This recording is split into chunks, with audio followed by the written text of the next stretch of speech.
Welcome to another episode of Star Citizen Addicts Anonymous. I'm Nikki Batgirl D'Angelo, and this is episode 41.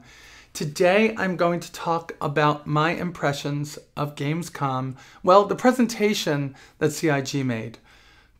It was not too long ago. This is Tuesday, and I do the shows every Tuesday. God, I wish I was able to do them on the weekend and release this on Monday, because right now it's kind of old news, right?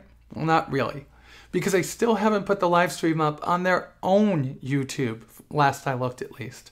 So I got my information from watching other people's copies of the stream with the breaks and the jitters and the not so good images.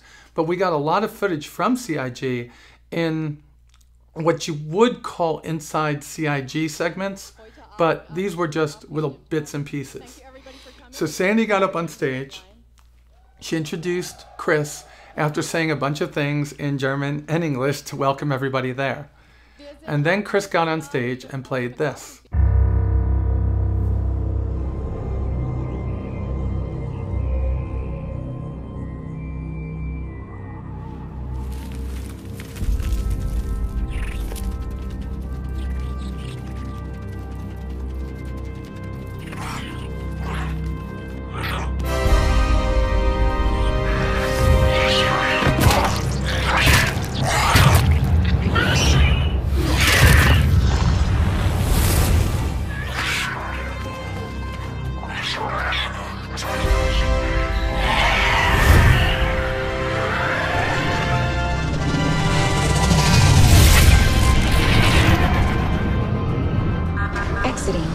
Space.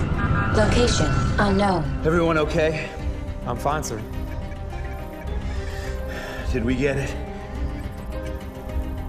Jump point is charted, sir. Good. Comms, we got any contact? No, sir. Scope is clear. Keep looking. Scarlet, take us on the tour. With pleasure.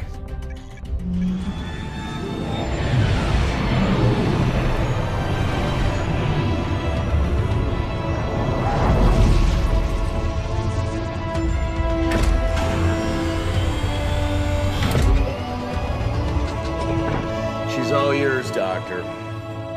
We've got a protoplanet, no atmosphere.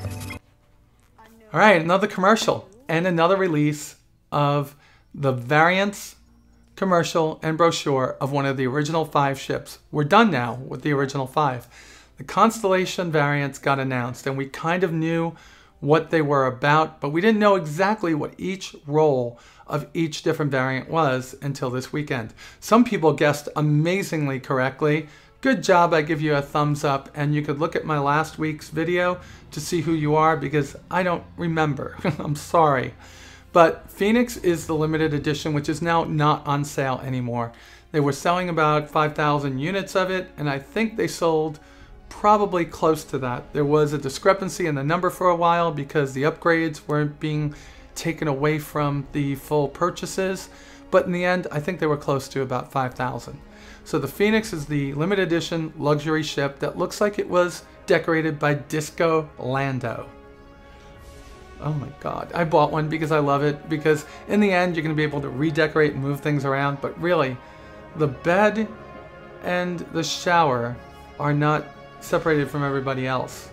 It's kind of weird. I mean, they went over the top with just throwing a lot of things in there, but the whole idea of the Phoenix was enough. And when I saw the increased weapons, the increased engines, the Lynx rover, I had to have it. I'm not going to get into each and every one of the variants today. I'm just going to tell you that the commercial was kick butt in some ways. It's a B on a scale of, oh my god, the best commercial out there was absolutely 100%, in my opinion, the Freelancer one. And this one's a B. A solid C would be the Aurora, and the B plus, maybe? I'd say the A minus would be the 300i. That was just awesome when they're talking about speed and the guy goes blasting off. Those were cool. But this was a total ripoff of 2001, A Space Odyssey. But it was cool nonetheless. I really liked it. So the variants got announced. I'm doing a review of each one of them in my Star Citizen Addicts Anonymous special report thread or playlist. And you can see the first two linked in here right now. I've reviewed the Andromeda. I've reviewed the Aquila. Today I'm shooting this. Tomorrow, hopefully this will be up and I'll get back to doing the Taurus and then the Phoenix. And I'll get all those done and you'll get my impressions. So far, I'm exceedingly happy I bought the Aquila, which was depicted in this commercial. And that's the long-range, high-endurance exploration vessel. And I love it. And I had to have it. Just so you know, I did get a couple of things that were incorrect in the first review I did, and the second one I corrected it. So the Aquila right now is coming with a Merlin in the back. When the game goes live, the Merlin will not be standard equipment. The Merlin is replaced by the Ursa buggy or rover that will be in the cargo bay. If you want a Merlin, that's going to be it's going to be an option. You're just going to have to buy it separately. I think for the Aquila, which I didn't say in my review, which is why I'm saying it here, you're more interested with charting the stars, not with going into Vandal space and taking them on. And possibly you have a little mini fleet with you, a couple of Hornets or maybe a couple of 325As since they have longer range that are flying with you to keep you, safe and sound. And don't forget, those ships could actually dock on the top and bottom or the sides of the constellation after they jump. Chris has already said that you can't jump while docked. So we had this announced and it propelled CIG right through the $50 and then $51 million stretch goal marks. There has been no letter from the chairman at this point. Sorry, my voice is about ready to go. So if I sound a little hoarse or raspy, it's because I've been suffering really, really bad allergies the last few days. So nothing yet. And you want to know something? I don't care. I mean, come on, let's be serious. How many stretch goals do they need to put up? We're just going to keep spending money anyway. We're waiting for ships to come out, not for them to give us a space plant or a new feature that's going to come out anyway. But I think what the stretch goals do is they keep us focused. They give the people that want to move the ticker a reason to move the ticker, and that's all right. But when they don't come out for this long of a time, I think after what they did for us last Friday at GamesCom, I think it's okay. Let me point out one other thing. It wasn't too long ago that I pointed out that we passed the 500,000 backer mark. Well, we're now at 5.25. So we're picking up steam. This is an alpha game and people are still jumping in. Not just us crazy ones that jumped on board early. I remember when I started on the 23rd of August last year and they had just hit the $16 million mark, and I kicked myself in the rear end because I missed the pistol they were giving away for that. But I was here from 17 million on, so I've been here for most of the money they made, right? I could say that, right? I've been here for $34 million of the 51 that they've made. That's pretty cool. All right, and now comes the big part of this show, which is recapping the biggest part of the announcement.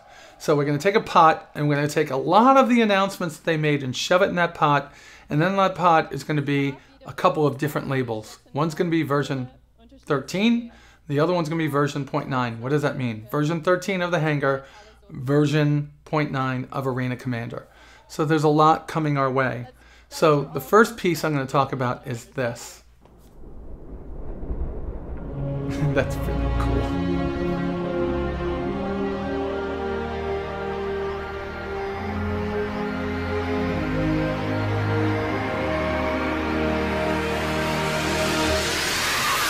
We're back, and we're racing in New Horizon. I'm Trevor Bask for GSN Murray Cup coverage. Couldn't argue for better conditions to race in, I suppose.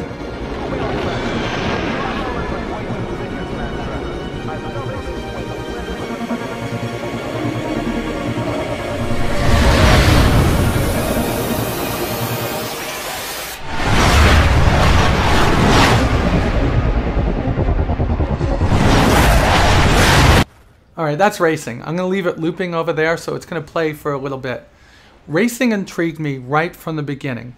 They had a series of stories that ran in Jump Point that depicted the racing in the Murray Cup. And the Murray Cup is held in the Eli system, and they kind of fly through a course that takes up most of the system. This over here is in a much smaller and reduced area, and I can tell you why that probably is. For two reasons. One, it's happening inside of Arena Commander, and two, the 32-bit version of the game doesn't allow you to expand that much of the distance that you're drawing and flying around in. They have to keep it smaller. This is going to be fun. It's going to be like, hopefully more like Formula One racing than it is NASCAR racing. But from what they were showing up here, it looks kind of like pod racing. And the other things I notice is that it's not just 350Rs and M50s. I saw an Avenger, a 300i, and a couple of other ships. And remember, if you open up the brochure of the Hornet, they talk about there being an engine in there made for racing. So racing could be a wide variety of ships. It's just at this point we have two specific racers, the 350 and the M50, that were released to us. When the game goes live, through the use of the mechanic, remember, I think the mechanic is one of those stretch goals that we hit, and I guess there's also salvage, where you can tune your engine. We're all getting engine tuning kits, right? That was one of the things we're getting. You could overclock your weapons, all that stuff. I think that's going to be something that you'll be able to do to the ships that we bought specifically for racing and the ships that we already own if we add different engines and power plants and reduce the weapon loadout to reduce the weight of the ship, maybe increasing the size or output of the maneuvering thrusters also. So racing is going to be something I'm looking forward to. And that is definitely coming in version 0.9, and it looks awesome so far. Still don't know what the mechanic is, but I'll wait. They said that we have to wait 2 weeks, so I'll give them 4, knowing that when it comes down to things, poop happens. All right, next big thing Chris talked about was leaderboards, right? So I don't have anything to put up because I don't see where to find that info. They don't have their live stream on YouTube yet, and the videos that I've gotten from people that have been more than, thanks for going out of your way and sharing those with me, they are not the quality that I can put up here and actually show off what the leaderboards say. So the leaderboards is going to work this way. At the end of each match, it's going to upload the information from the match and your score, how you did, and you'll be able to go and in real time after each match, see how you rate against everybody else that's been playing, and that's pretty good. And I bet you anything racing will be part of that at some point, right? I think we all have to get a hang of it. In fact, let me go back to racing for 1 second. I guarantee you, in fact, I'll put 5,000 UEC on it, that the first race that you're in, you see more crashes than you do in a whole season of NASCAR. That's going to be nuts. It's going to be nuts. People are going to be crashing into each other, pushing people into rings, into the wall. That's going to be nuts. So we have leaderboards, we have racing, and now the big thing for me is customization of your key maps for your HOTAS, your joystick, your mouse, your keyboard. I can't wait for that to happen because everybody has a unique way of using the different controllers that they have. And if you have a HOTAS and you have all these buttons on it, you want to be able to assign the vertical and lateral thrusters to it so you can move in, what's that called again? 3D space. You want to be able to move in 3D space. And that's something that's coming, and 6 degrees of freedom will be unlocked to all of us at that point. So that's a big piece of it, right? All right. So I'm skipping over something big, and I'm going to get to it right now. All right, first off, I'm playing last year's Hangars. So at GamesCom last year, the Hangar was announced. They showed it. They played all the videos. They showed the Aurora, the Constellation. They showed the different ships inside of the Hangar, right? So the original ships that we had in the Hangar, very simple, right? We had the Aurora, the 300. I don't believe we had the Hornet yet, right? So it was Aurora 300, Freelancer, and the Constellation. Maybe the Hornet was in there. The original 5 were in the hangar. And then by the time CitizenCon came along, we got our Avengers in the hangar. I think that's one of the things that they told us about. And I ran out there and bought that immediately. And then after that, Cutlass came, right? So hangars got announced a year ago. Hangar has come a long way. It's been updated, it's gotten a PBR pass, and now that is awesome. So I'm going to let you look at the video. I'm sure you've already seen it, but the original piece, I mean, these have been placeholders from the start. They spent a lot of time making them work, but over the course of the year, from the input we gave them, from actually seeing them in action and seeing how to manipulate things inside of them, they've come up that the whole hangar has to change. So the room system is very important to this because each hangar has to be able to have a number of rooms that we'll pay for with UEE credits, and we'll be able to add things like, hopefully not the obstacle course, please not the obstacle course, but a firing range, an office, living quarters, etc. Right? So the old one didn't have that particular piece, those mechanics built into it. So that's in this one right now. Second piece is these are built from the start to expand in the right way for as many ships as you put into it. The third piece was when you bought a ship in the past, it came with a specific hangar. Take for instance, the Cutlass came with the asteroid hangar. The Caterpillar came with the asteroid hangar. The Avenger, which is a small ship, came with the business hangar, but the 300 and 325i and the 315p and the 350R came with the entry-level discount hangar. So you were tied to these hangars and then could be paying $20 or $40 to get an upgraded hangar. On top of that, every single one of you that bought multiple packages was actually buying multiple hangars, which we won't see until the PU goes live. What it is now, and that Chris talked about, is that when you get into version 0.9, you'll be able to select the hangar that you want, and that's the hangar that you have on that character. Right now, we only have one character slot unlocked, even though we have multiple characters. So if I say, you know what, I want the Revel in York, that is the deluxe hangar. So now it's going to be called the Revel in York, because they're going to be named after the actual manufacturers of the hangars. So Revel in York is going to be in the high security space, and it's going to be close to the center of UEE space, so you're looking at Earth and Terra and planets like that. Say you pick a business hangar, that could go a little bit further out or in the same places. Say you want a discount hangar, again, same places but out mainly towards like the borderlands or maybe some lawless space, right? Maybe in that setting that you remember from Tatooine.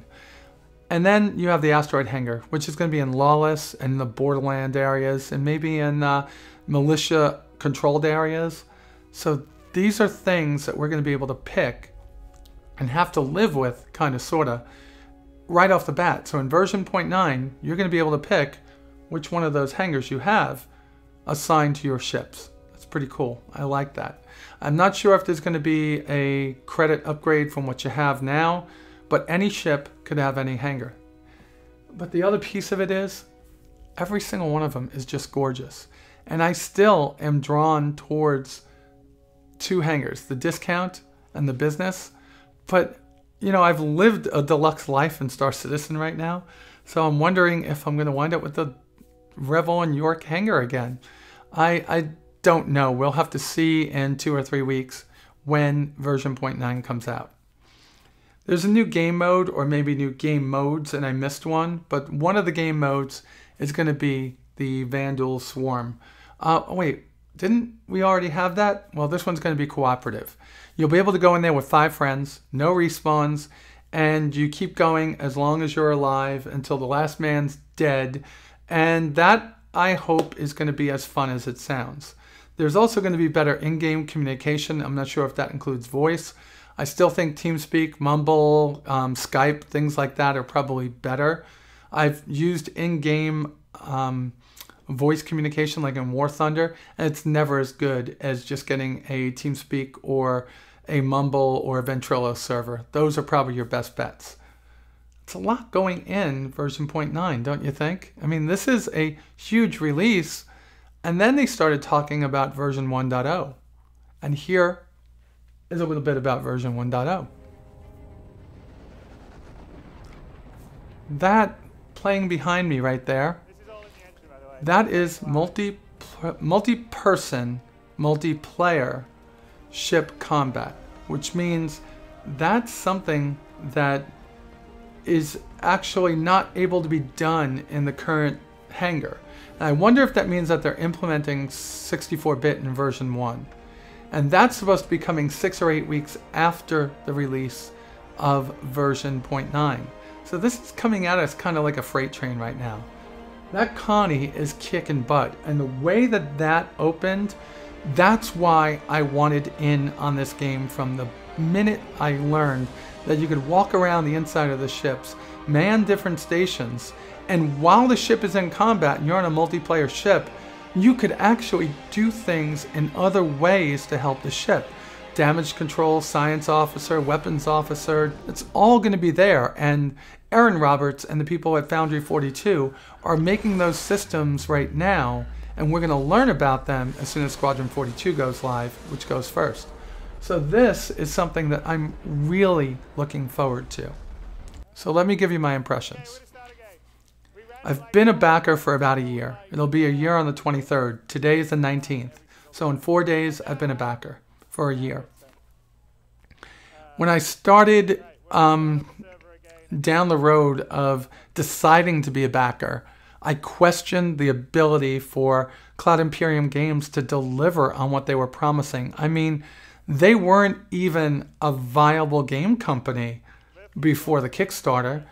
And to promise a AAA title from a company that didn't even exist before the Kickstarter was kind of, I thought they were having delusions of grandeur. A year into it, there's not even a doubt. The last year, I give CIG an A-. Why am I being so good, or why am I not giving them an A? Well, I'll give you my thinking. I'm rating them based on what they've delivered me, not based on what they've delivered y'all, okay? When I came in, I wanted to know that the experience of the Chris Roberts game was going to be held up, like that was going to be the standard. After seeing the work that they're putting into the Squadron 42 title, that's a solid A. Aaron Roberts running that title, it's in the hands of the right person. When I heard about the persistent universe things, it wasn't actually the first reason I came here. I kind of thought, they want to have a first-person shooter, space trading, piracy, mercenary, bounty hunter. They want militia combat. They want organizations. They want you to be able to own your own economy, production sites. You know, there was a lot there, right? A lot. They want you to be able to go out into the stars and plot new courses through jump holes. It was so much that they were doing that I was just like, yeah, give me the ships and just give me mission discs for Squadron 42. That was my initial thought. But as I started to see each different piece of the Hangar come together, and as I started to see little tidbits of the player universe come together, I started to believe. And now, a year later, you'd have to really convince me that they're not going to do it. I think that this game is going to be a killer title. I think it's going to draw in a lot of different people. And as soon as we get the social aspect of the game online, starting with Arena Commander, being able to go in with your friends and your organization mates and be able to add people to friends lists and contact them to go and fight with you, things are going to change. As soon as the Hangar becomes a social place, as soon as some of our people start getting their Mile High clubs, or we get bars where we can congregate in the game, it's going to take on a new element. There's a lot in this game, but I believe that they're going to get it done right. I looked at it a year ago through the eyes with a little bit of skepticism. And today I look at it like that kid that looked at Wing Commander for the first time and said, I have to have that game and play it. And when I played it for the first time, I was hooked. And I am now looking at Chris. And of course, I had the pleasure of meeting Chris. There I am, standing next to Chris, and talking to him for quite a long time at Santa Monica when I visited. And it was from that moment on that I knew there's nothing. This is going to be like a steamroller. It's going to keep going forward and not going to stop. Or let's say it's like a snowball. It's just going to keep on getting bigger and bigger and bigger. So that's a lot. We have 2 weeks to wait, and what's that 2-week date really mean? Well, when version 1 of the Hangars came out, it was right around the 27th of August last year. So 2 weeks from GamesCom is actually right around the 27th, 28th. It's when Ben and Alexis and David Ladyman are going to be here in Atlanta for Dragon Con, and I will be with them helping out.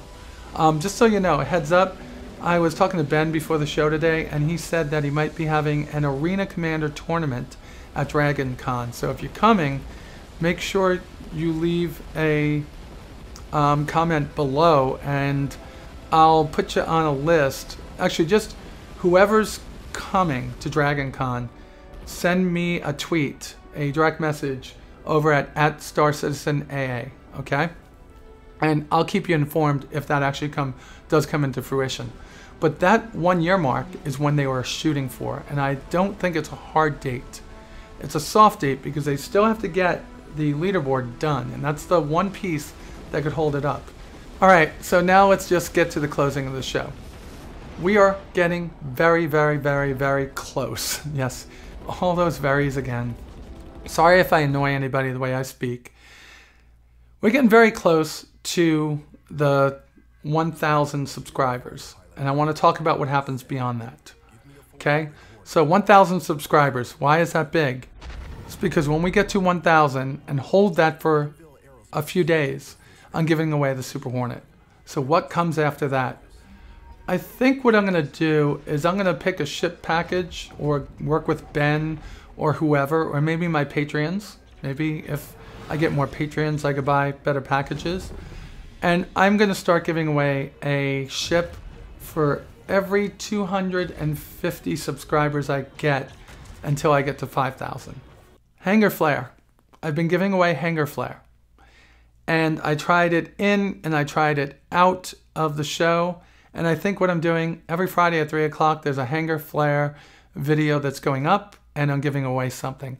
The next one will go up this Friday, and I'm giving away the Freelancer model and the jukebox. The next one will be for the Constellation model and the Constellation model. I've got 2 of the pianos. One came with the Phoenix, and the other one I'm holding on to give away in a special... I'll give the other one away in a special contest coming up, and I'll explain that when it happens. And that's it. I think I'm done. I talked your ears off. I apologize for that.